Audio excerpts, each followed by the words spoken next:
They called his rifle a toy. 4 days later, 11 dead men proved them wrong. January 22nd, 1943, 9:17 in the morning. Second Lieutenant John George crouched in the ruins of a Japanese bunker west of Point Cruz, Guadalcanal. He was watching a banyan tree 240 yards away through a scope his fellow officers had laughed at for 6 weeks. 27 years old, Illinois state shooting champion, 0 confirmed kills. The Japanese had 11 snipers operating in the Point Cruz groves. In the past 72 hours, they had killed 14 Americans from the 132nd Infantry Regiment. 14 men dead because expert marksmen were hiding in trees that rose 90 feet into the jungle canopy. George's commanding officer had called his rifle a toy. The other platoon leaders called it his mail-order sweetheart. When he unpacked the Winchester Model 70 with its Lyman Alaskan scope at Camp Forest in Tennessee, the armorer asked if this thing was meant for deer or Germans. George explained it was for the Japanese. Though they mocked it as mail order, the Winchester Model 70 was actually a premium sporting rifle. It had cost George 2 years of National Guard pay. But that wasn't why they dismissed it. The Army had a system: standardized rifles, standardized tactics, standardized soldiers. George's Winchester didn't fit the system. That was precisely why it might work. They shipped out before the rifle arrived. George spent the voyage to Guadalcanal watching other men clean their Garands while his weapon sat in a warehouse in Illinois. He requested it be forwarded through military mail. 6 weeks later, a supply sergeant handed him a wooden crate marked "Fragile." The rifle weighed 9 pounds. The scope added another 12 ounces. The Garand issued to every other man weighed 9.5 pounds with no magnification. George's rifle was bolt action, 5 rounds. The Garand was semi-automatic, 8 rounds. Captain Morris ordered him to leave the sporting rifle in his tent and carry a real weapon. George carried it anyway. The 132nd Infantry had relieved the Marines on Guadalcanal in late December of 1942. George's battalion had just finished a brutal 2-week assault on Mount Austin. 34 men killed, 279 wounded. The Japanese had turned the mountain into a fortress of bunkers and spider holes. George had fired his Winchester exactly 0 times in combat. The jungle around Point Cruz was different. No fortifications, no fixed lines, just Japanese soldiers who had retreated west from Henderson Field and disappeared into the massive trees. Some of those soldiers were snipers, and they were killing Americans. On January 19th, a sniper killed Corporal Davis while he was filling canteens at a creek. On January 20th, 2 men from L Company died during a patrol. On January 21st, 3 more. One of them was shot through the neck from a tree the patrol had walked past twice. The battalion commander summoned George that night. The Japanese snipers were killing his men faster than malaria. He needed someone who could shoot. He wanted to know if that mail-order rifle could actually hit anything. George explained his credentials. Illinois State Championship at 1,000 yards, 1939. Youngest winner in the state's history. 6-inch groups at 600 yards with iron sights. With the Lyman Alaskan scope, 5 rounds inside 4 inches at 300 yards. The commander gave him until morning to prove it. At dawn on January 22nd, George moved into position alone. No spotter, no radio man, no support team, just his rifle, a canteen, and 60 rounds of ammunition. The Army operated in squads, platoons, companies, coordinated, standardized. George was operating as a unit of 1. He settled into the ruins of a Japanese bunker overlooking the coconut groves west of Point Cruz. Intelligence said the Japanese snipers operated from the banyan trees, ancient giants that reached 90 feet tall with trunks 8 feet thick. A sniper could climb one of those trees before dawn and sit there all day without being seen. The jungle woke up slowly. Mist rose from the undergrowth like smoke. Macaws began their morning shrieking. The air was heavy with the smell of rotten rain and overripe fruit. George's scope fogged. He wiped it with an oilcloth and waited for visibility to clear. The Lyman Alaskan had 2.5 power magnification. Not much by modern standards, but enough to see movement in the branches that the naked eye would miss. At 9:17, George saw it. A branch moved. No wind, just a small shift. 87 feet up in a banyan tree 240 yards away.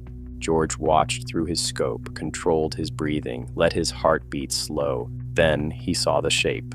A man in dark clothing positioned in a fork where three branches met.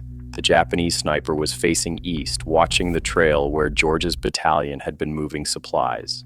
George adjusted his scope. 2 clicks right for wind. The Winchester's trigger was glass smooth, 3.5 pounds of pull. Now he would find out if a civilian target rifle could kill a man trained to kill him first. George squeezed the trigger. The Winchester kicked into his shoulder. The sound cracked through the jungle like a thunderclap. 240 yards away, the Japanese sniper jerked and fell. He dropped through the branches, his body tumbling 90 feet before hitting the ground near the base of the banyan tree. Through his scope, George could see the body clearly. The sniper's pack had burst open. Rice, ammunition, a small bundle wrapped in cloth. George would never know what it contained. A letter, a photograph, something worth carrying into battle. He returned to scanning the canopy. George worked the bolt. The empty brass cartridge ejected, glinting in the morning light. He chambered another round. 1 down, 10 to go. Over the next 6 hours, George killed 4 more snipers. Kill number 2 came at 9:43. Different tree, 60 yards north. This one was lower, maybe 50 feet up. The Japanese soldier was moving down the trunk, retreating. He had heard the shot and knew his position was compromised. George aimed, led the movement slightly, and fired. The second sniper fell backwards. His rifle clattered through the branches ahead of him. 2 shots, 2 kills. Kill number 3 happened minutes later. A Japanese bullet struck the sandbag 6 inches from George's head. The impact sprayed dirt into his face. He rolled left and pressed himself against the bunker wall. The shot had come from the southwest, different angle. George waited 3 full minutes. Patience separated living snipers from dead ones. He found the shooter moments later. 3rd tree from the left in a cluster of 5 banyans, 73 feet up. The Japanese sniper had repositioned to a different branch, but remained in the same tree. A mistake. George put the crosshairs on the dark shape and squeezed. The 3rd sniper fell without making a sound. Kills 4 and 5 came in quick succession. 1 at 310 yards, the longest shot yet. Another hidden in the dense fronds of a coconut palm at close range. By noon, 5 Japanese snipers were dead. Word spread through the battalion. Men who had mocked his rifle now wanted to watch him work. George refused. Spectators drew attention. Attention drew fire. After kill number 5, the Japanese adapted. They stopped moving during daylight. George spent the afternoon scanning trees and seeing nothing. The jungle had become a wall of green silence. By late afternoon, George returned to battalion headquarters. Captain Morris was waiting. The mockery was gone from his voice. He wanted George back in position at dawn. January 23rd began with rain, heavy tropical rain that hammered the canopy and turned the jungle floor into soup. Visibility dropped to 50 yards, then 20, then nothing. George sat in the bunker and waited. The rain would stop eventually. And when it stopped, the snipers would move. The rain slowed after dawn. By mid-morning, enough visibility had returned for work. George spotted the first sniper of the day just after 9. The Japanese soldier had climbed into position during the rain. Smart. The sound of rain-masked movement. This sniper had chosen a tree 290 yards out, longer range than yesterday. Also smart. They were learning his capabilities. George compensated for distance and fired. The sniper fell. 6 kills. Minutes later, the Japanese response came. Mortars. They had triangulated his position based on muzzle flash or sound. The first rounds landed 40 yards short. The second salvo landed 20 yards short. The third salvo would hit the bunker. George grabbed his rifle and ran. He sprinted north along the tree line and dove into a shell crater as the third salvo hit. The bunker he had occupied moments before disappeared in explosions and flying debris. George relocated to a fallen tree 120 yards north. He settled in, breathing hard, and resumed his watch. But he'd made a mistake. The mortars hadn't been trying to kill him. They'd been trying to flush him out. And it worked. George heard voices, Japanese voices, not from the groves, from behind him. Infantry. At least 30 men moving through the jungle toward his position. They'd triangulated him from the mortar spotters. George had killed 6 snipers, but now regular infantry were hunting him. He had 60 rounds. They had hundreds. George ran. He sprinted east through the jungle. Branches whipped his face. Vines caught his boots. Behind him, shouting, then rifle fire. Bullets snapped past, struck trees, kicked up mud. George dove into a drainage ditch as machine gun fire raked the canopy above him. He pressed himself into the mud, breathing hard, heart hammering. For the first time in 3 days, George wasn't hunting. He was being hunted. George waited until nightfall. The Japanese voices faded. They'd given up the search. He low-crawled east for an hour before relocating to a new position, a different sector entirely. Something had changed. The Japanese had called in mortars, sent infantry. They had observers watching him, spotters tracking his movements. They knew where he had been. They were trying to predict where he would go next. George had killed 6 snipers, but the remaining 5 had been watching him, learning his patterns, adapting their tactics. The Japanese weren't just defending anymore. They were hunting him back. This was no longer target shooting. This was a duel. The next afternoon, George saw movement, 80 feet up in a banyan tree, a dark shape against the trunk.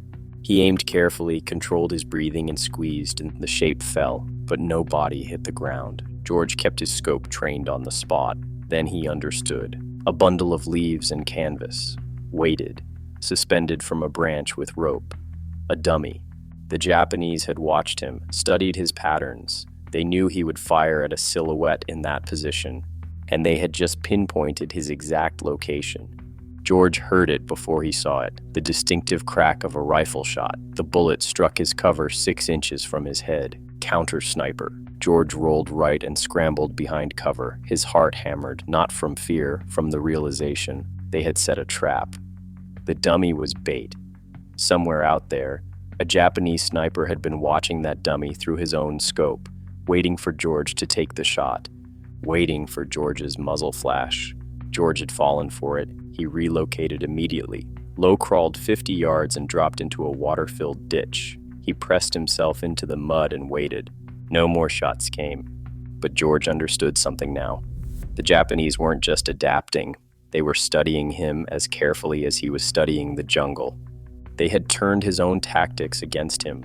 By late afternoon, George killed his 7th sniper. This one had climbed high, 94 feet up a banyan tree. Good concealment, but the height created a silhouette against the sky when the sun angle changed. One mistake. That was all it took. As the sun began to set, Captain Morris sent a runner to bring George back. Morris wanted numbers. According to George's account, he had 7 confirmed kills over 2 days. 13 rounds fired, 7 hits, 6 misses. One of those misses had been a dummy. George didn't mention it. Morris assigned him to continue operations starting at dawn on January 24th. That night, George cleaned his Winchester and considered the mathematics. Battalion intelligence reported 11 Japanese snipers operating in the Point Cruz groves. 7 now dead, 4 remaining. The remaining 4 weren't just snipers. They were the best. The ones who had survived the longest, the smartest, the most patient. And now they knew exactly what George looked like and exactly what rifle he carried. We don't know the names of the 11 snipers George faced. Their stories died with them in the jungle. But George knew they were out there, waiting, watching, planning. George loaded his Winchester with 5 fresh rounds and tried to sleep. Hours before dawn, he gave up and sat in his tent with the rifle across his lap, listening to the rain start again. George had beaten snipers before. He had never faced a coordinated hunt. By dawn, the rain was heavy enough to delay operations. George used the time to relocate. Not the bunker, not the fallen tree, somewhere the Japanese would not expect. He chose a cluster of large rocks, 70 yards south of his previous position. The Marines had used it as a machine gun nest back in December. The position offered good cover and overlapping fields of fire into the groves. He settled in and waited for the rain to stop. The rain slowed to a drizzle as the sun rose. Visibility improved. George began glassing trees. Just after 8 on January 24th, he found what appeared to be sniper number 8.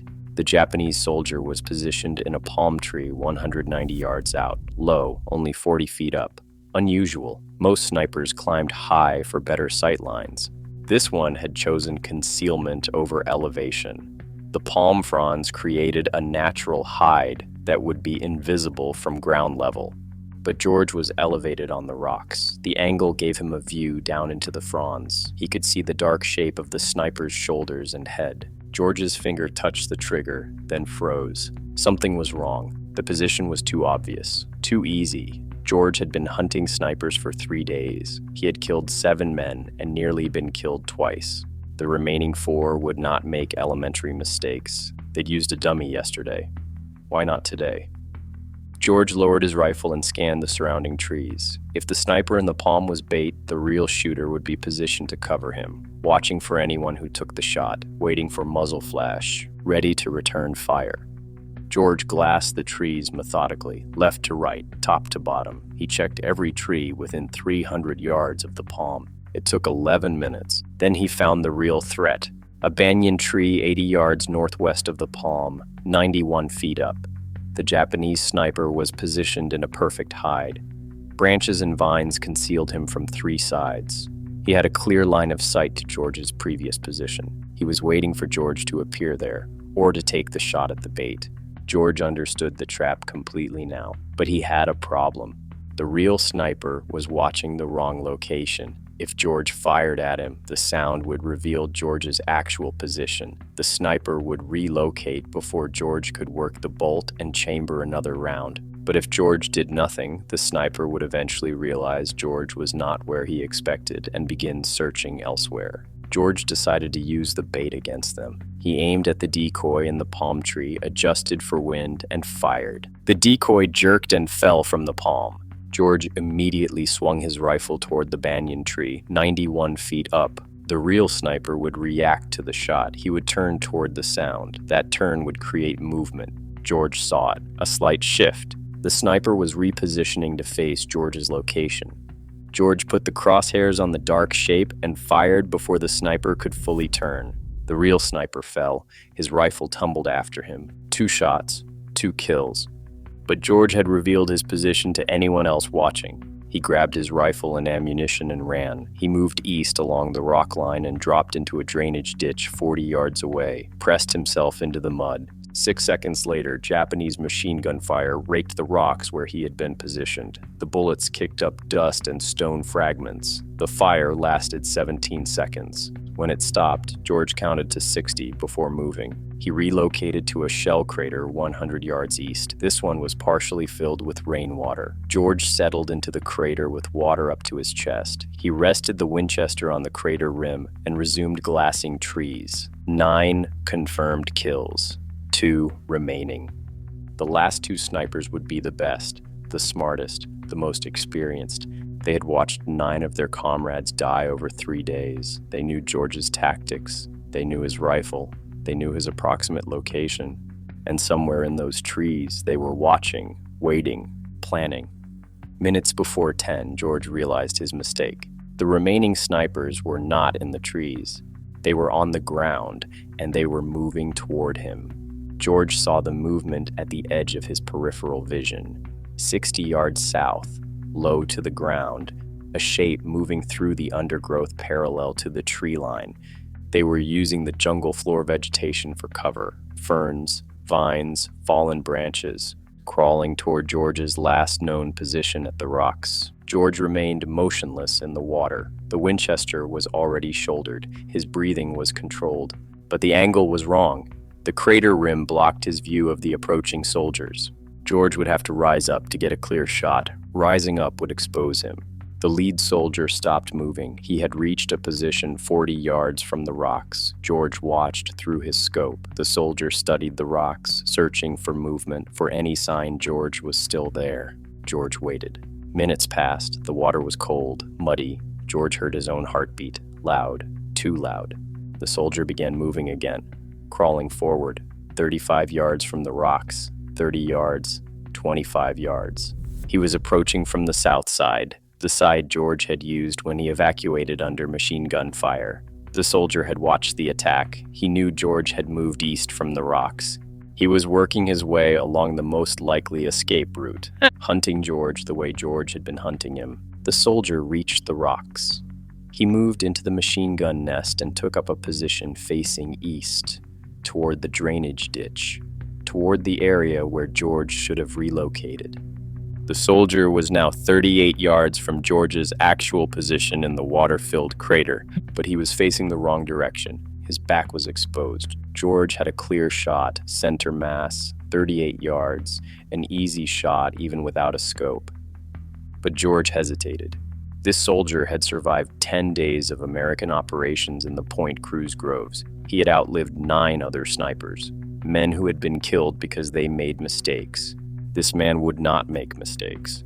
The position in the rocks was too exposed, too vulnerable. No experienced sniper would remain there for more than a few seconds. This had to be another decoy, another bait position. George kept his scope on the soldier in the rocks, but expanded his awareness to the surrounding area. If this was bait, the real threat would be positioned to cover it. George found it. A second Japanese soldier, 70 yards northwest of the rocks, behind a fallen tree trunk. This soldier was not moving, not repositioning, just watching, waiting. His rifle was aimed toward the drainage ditch where George should have been hiding.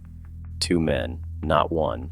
The last 2 snipers working together. George made his decision. He could not shoot both men before they reacted. The bolt-action Winchester required him to work the action between shots. That gave them time to locate him and return fire. He needed a different approach.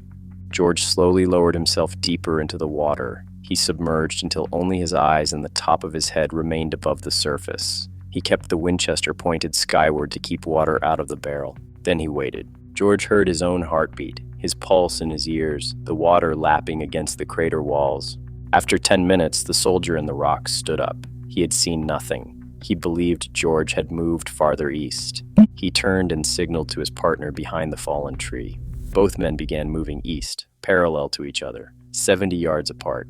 They were executing a sweep, planning to flush George out or find his position. George remained in the water, motionless. The 2 soldiers moved past his crater. They were now between George and the tree line. Their backs were exposed. George rose from the water, slowly, silently. Water dripped from the barrel, from his uniform, from his face. He brought the Winchester to his shoulder. He aimed at the closer soldier, the one who had been in the rocks, now 42 yards away. George fired. The soldier dropped. George worked the bolt, chambered another round, and swung the rifle toward the second soldier. The man was turning, raising his rifle. George fired first. The second soldier fell. As George later recounted, he had fired 11 shots against Japanese snipers over 4 days. 11 hits. George had cleared the Point Cruz Groves. As George climbed from the crater, he heard voices. Japanese infantry moving toward the fallen snipers. They found his tracks in the mud. George fought his way out, 3 more kills, ammunition spent. He reached American lines just after 11 with 2 rounds left and mud covering his rifle. He reported to Captain Morris, 11 snipers dead in 4 days, then a firefight with infantry, 15 men total. Morris told him to clean his rifle and rest. The battalion was moving east. The Point Cruz Groves were no longer a priority. The Japanese were evacuating Guadalcanal. George sat alone in his tent that night. He field-stripped the Winchester and cleaned every component. Oil and patches, precision. 14 men in 4 days. Not soldiers, men. Each one had climbed a tree at dawn and waited, just like him. Each one believed their skill would keep them alive. 11 were wrong. The Winchester felt heavier than 9 pounds. Hours later, Colonel Ferry called for George. Ferry had a question. Could George train others to do what he had done? George understood what Ferry was really asking. You want me to turn this into a system? Ferry nodded. That is how wars are won, Lieutenant. George accepted, but he kept his Winchester.